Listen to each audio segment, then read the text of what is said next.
There's something unsettling about the sound of a baby's laughter echoing through the empty halls of a quiet home in the middle of the night. For Emily, who lived alone in her apartment, this laughter was not a sound of innocence and joy that it is to most ears. No, it was a chilling, otherworldly sound that sliced through the silence of her home at the ungodly hour of 2 a.m. As she lay under her covers staring at the ceiling in the dark, her heart pounded. The laughter at first was a mere whisper, barely noticeable above the gentle hum of the refrigerator. But as the night went on, the laughter grew louder, more insistent, echoing off the walls.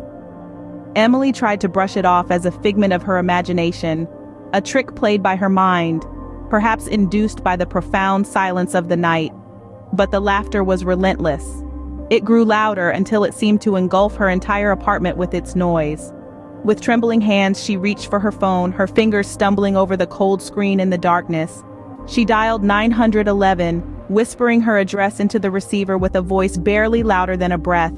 She feared attracting the attention of the unseen presence that she felt lurking just beyond her bedroom door. The laughter seemed to mock her fear, echoing through her home with a renewed vigor. Emily, a woman who dismissed the supernatural as a myth, couldn't shake off the feeling that she was not alone. She felt the presence of something evil, something malevolent that hovered just out of sight. As she waited for help to arrive, Emily's mind raced with fear and uncertainty. Each tick of the clock on the wall was a reminder of the uncomfortable silence that had settled, a stark contrast to the haunting laughter that had filled her home just moments ago. She found herself grappling with the reality of her situation, the inexplicable laughter, the chilling sense of being watched, the isolation of her quiet apartment. She clung to her phone as though it were a lifeline, her only connection to the outside world, to sanity. As she sat there, bathed in the glow of the phone screen, she couldn't help but question her own perceptions. Could it all have been a figment of her imagination? Or was she truly not alone in her apartment? As the minutes crawled by, the rational part of Emily's mind began to claw its way back. She found herself straining her ears, listening for the sound of sirens, the crunch of gravel under tires, any sign that she was no longer alone. But all she heard was the ticking of the clock. And then, just as she was about to lose herself in the depths of her fear, there it was. The comforting sound of a knock on her door. She nearly jumped out of her skin, her heart pounding in her chest as she rushed to let the police inside. But even as relief washed over her, Emily couldn't shake off the eerie feeling. With their flashlights cutting through the darkness, the officers meticulously combed every corner of Emily's apartment. The stillness of the night was only broken by the soft shuffling of their feet and the occasional murmur between them. They checked every room, every closet, even the spaces that seemed too small for anyone or anything to hide. As they ventured deeper into the apartment, the laughter that once filled the air was now replaced by a deafening silence. Emily, standing at a distance, watched them with bated breath, her heart pounding in her chest like a drum. Each passing moment only amplified her confusion, her bewilderment. The officers didn't find anything out of the ordinary.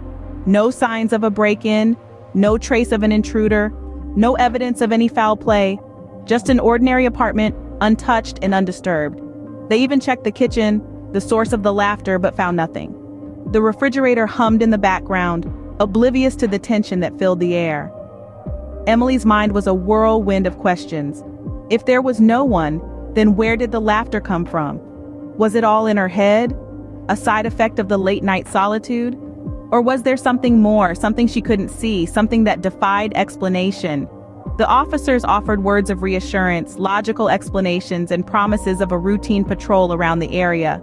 But their words felt empty, like echoes fading into the night. The look in their eyes told a different story, a story of uncertainty, of unanswered questions. As the officers left, their assurances ringing hollow in Emily's ears, she couldn't shake the feeling of unease that lingered in the pit of her stomach. She watched them disappear down the hallway, their flashlight beams growing fainter until they were swallowed by the darkness. Then she was alone again, alone with the silence and the unanswered questions. Alone in her apartment that didn't feel quite as empty as it once did. But just as she began to convince herself that it had all been a trick of the mind, a whisper of laughter floated through the darkness once more, sending a chill down her spine. Emily, huddled against the cold reality of her fear, felt the hair on her neck stand on end. The laughter, once a distant echo, now seemed to dance around her, each note a cruel reminder of her solitude. As she locked her door, her hands trembled, her breath hitched in her throat. The sound was back, insistent as before, a spectral symphony that filled her apartment with its eerie resonance. The laughter, mocking and relentless, seemed to seep through the walls, each echo a testament to her growing terror. Emily's heart pounded in her chest, each beat a stark reminder of her vulnerability. And as Emily huddled in her bed, alone in the silence of the night, she couldn't shake the feeling that she was being watched, that something unseen lurked just beyond the edges of her perception, waiting to strike when she least expected it.